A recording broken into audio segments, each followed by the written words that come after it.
Last night, the president gave a speech that was something. And our country is back, stronger than ever before. He seemed to think that if he yelled the speech, maybe it would be more credible, maybe the lies would seem more true. Kind of reminded me of this scene from Anchorman 2. Korean soldiers were fired upon in the DMZ! Oh, I am so sorry. Someone put the story in all capital letters, and I thought I was supposed to yell it. Now, we watched the speech, so you don't have to, and I'm going to break down the 18 lies in 18 minutes. But why give the speech at all? What was the point of interrupting national broadcasting for this address? I suspect it was this.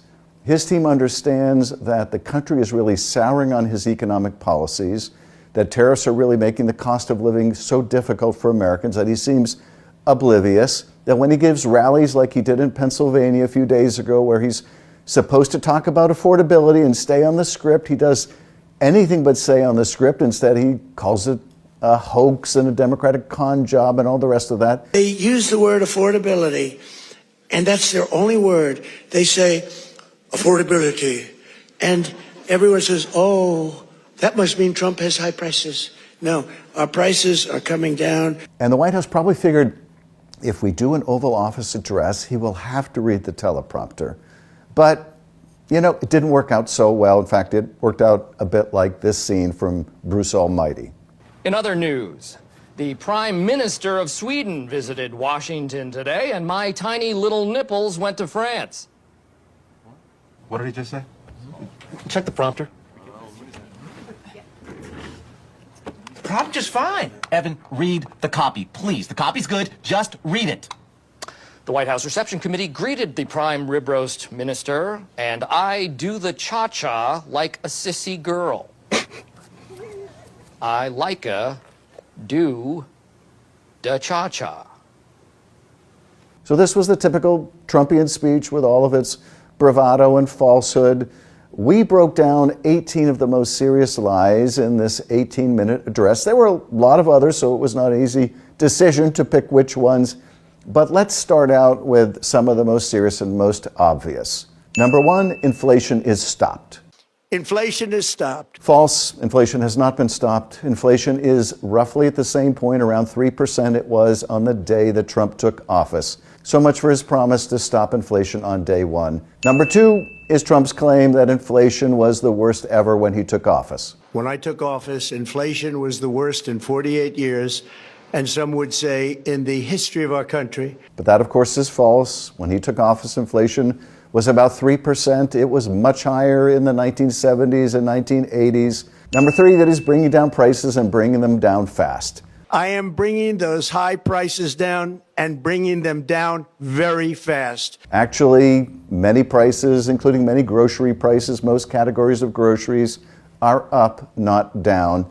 And the same is true about so many other products that Americans rely on. Number four, Trump claims to have brought down prescription prices by 400%, 500%, 600%.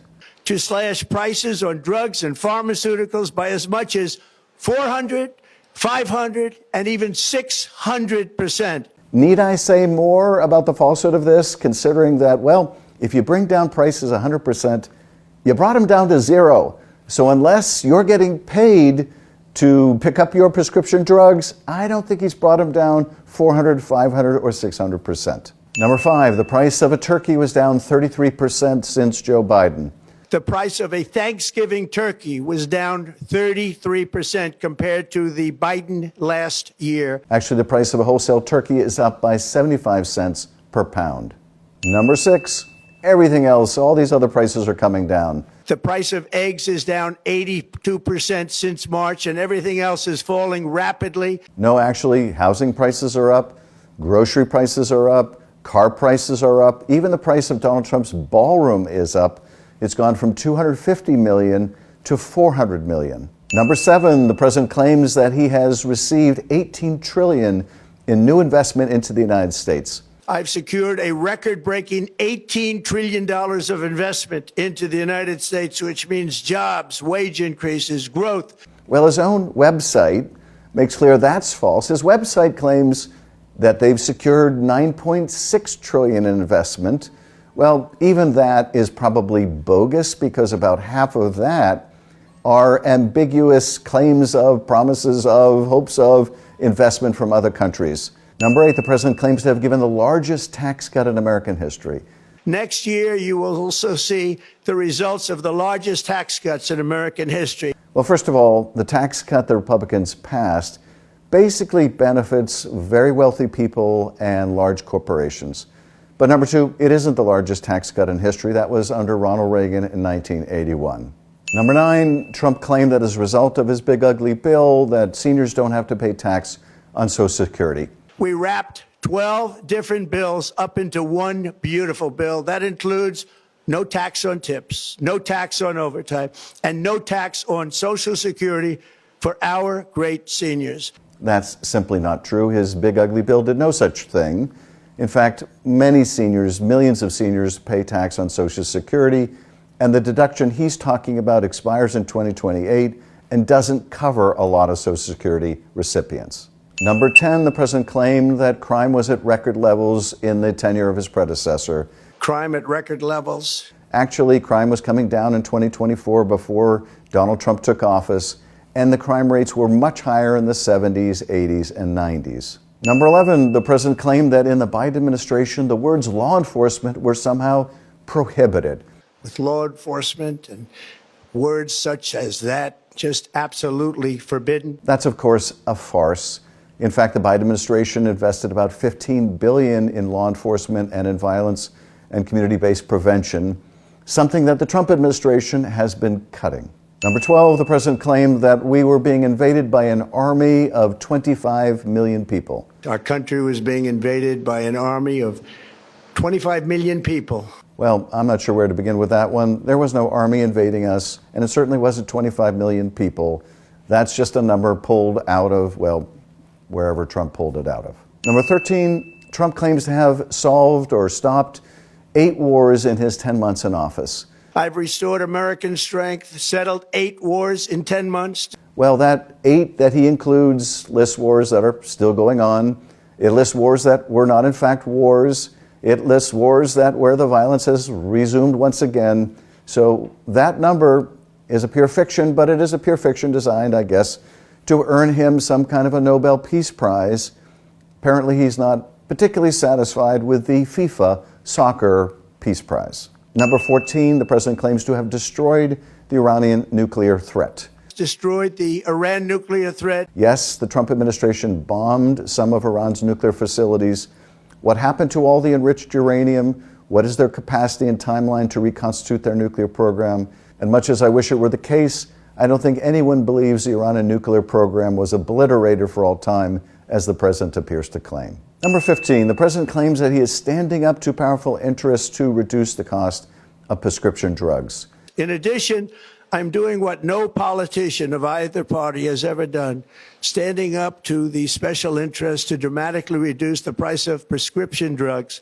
I negotiated directly with the drug companies and foreign nations which were taking advantage of our country for many decades. Sadly, what Republicans have tried to do is reverse progress we made in the Biden administration by letting the government negotiate down the cost of certain medication.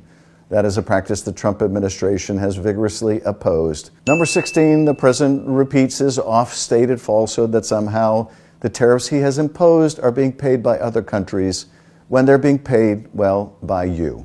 And I used the threat of tariffs to get foreign countries who would never have done it to pay the cost of this giant dollar reduction. Average American families are going to expect to pay $1,200 or $1,300 just this year alone in the Trump tariff tax. Number 17, the president claims against all logic and all reason and all of his actions that somehow Democrats are pushing to increase people's health care premiums. And you see that now in the steep increase in premiums being demanded by the Democrats, and they are demanding those increases, and it's their fault. It is not the Republicans' fault. This is so patently false. Of course, it was the president and Republicans in Congress who took the money out of the healthcare system in their big ugly bill and gave it in a tax break to big corporations and wealthy people, who took away those tax credits from the Affordable Care Act that have pushed up premiums by double, and that have also cut Medicaid drastically. That's going to result in the closure of many hospitals. This is Trump and the Republicans They know they own it, despite Trump's yelling to the contrary. Number 18, the president claims the Affordable Care Act was produced to make insurance companies rich. The current Unaffordable Care Act was created to make insurance companies rich.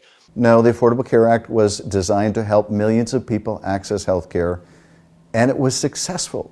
It brought millions of people into the healthcare system, millions who are now poised to lose their health care coverage because of Donald Trump. So that was 18 lies in 18 minutes. Of course, there were many more. Here was one of Donald Trump's conclusory statements. 1 year ago, our country was dead. We were absolutely dead. Our country was ready to fail, totally failed. Now, we're the hottest country anywhere in the world. No, the country wasn't dead before he took office. And as for our being the hottest country in the world, it is true that Americans are feeling the heat, but I don't think it's the kind of heat that Donald Trump is talking about. It's the kind of heat you feel during summer when you can't afford air conditioning. It's the kind of heat you feel when you're unable to pay your rent or mortgage. It's the kind of heat you feel when you're not sure if you can provide health care for your kids. That kind of heat the American people are all feeling. And if Donald Trump believed that his broadcast last night was going to persuade Americans that the economy is better than they think it is, that they don't have it so difficult, that if they just wouldn't buy so many dolls, they would be fine, I don't think it was successful. I don't think Americans got that message from his broadcast last night. In fact, I think when the president was making all these false claims, this is what the American people really heard.